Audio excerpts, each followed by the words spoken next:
பேருந்து, ரயில், மெட்ரோ, விமானம் இவற்றை தொடர்ந்து ஹைபர் லூப் எனப்படும் அதிவேக போக்குவரத்து வசதி மேற்கொள்ளும் முயற்சியில் சென்னை ஐஐடி நிறுவனம் இறங்கியுள்ளது.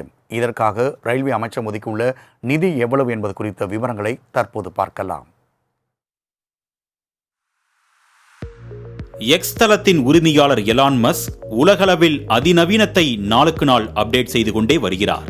அந்த வகையில் கடந்த 2013ஆம் ஆண்டிலேயே ஹைப்பர் லூப் என்ற பெயரில் புதிய தொழில்நுட்பம் குறித்து ஹைப்பர் லூப் ஆல்பா என்ற ஒரு ஆய்வறிக்கையை வெளியிட்டிருந்தார். நாட்டில் தரை போக்குவரத்து, நீர்வழி போக்குவரத்து, வான்வழி போக்குவரத்து போன்றவை இருந்து வருகிறது. 2 சக்கர வாகனங்கள், 4 சக்கர வாகனங்கள், பேருந்து, ரயில், மெட்ரோ ரயில், ஹெலிகாப்டர், விமானம் என பல்வேறு போக்குவரத்து வாகனங்கள் பயன்பாட்டில் உள்ளன. ஒவ்வொரு வாகனமும் அதன் வேகத்தை பொறுத்தே அமைகிறது. ஒரு இடத்தில் இருந்து தொலைதூரம் உள்ள இடத்திற்கு வேகமாக செல்வதற்கு விமான போக்குவரத்தே தற்பொழுது முன்னிலையில் உள்ளது.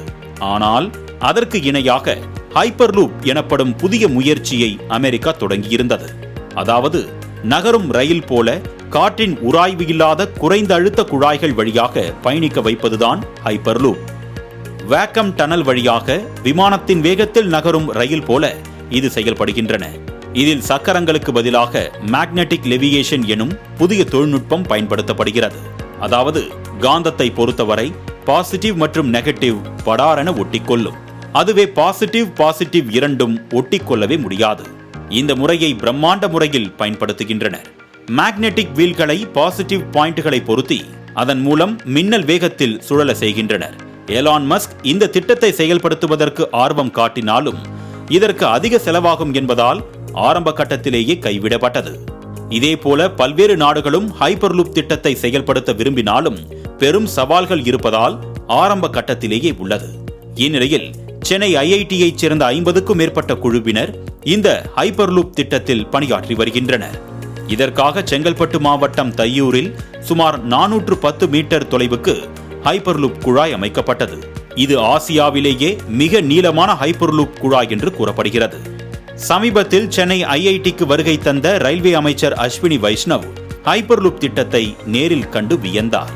பின்னர் இந்த முயற்சியில் இறங்கியவர்களை வெகுவாக பாராட்டியவர் இந்த திட்டத்திற்காக 1112 கோடியே 57 லட்சம் ரூபாய் ஒதுக்கீடு செய்யப்பட்டதாகவும் கூறினார்.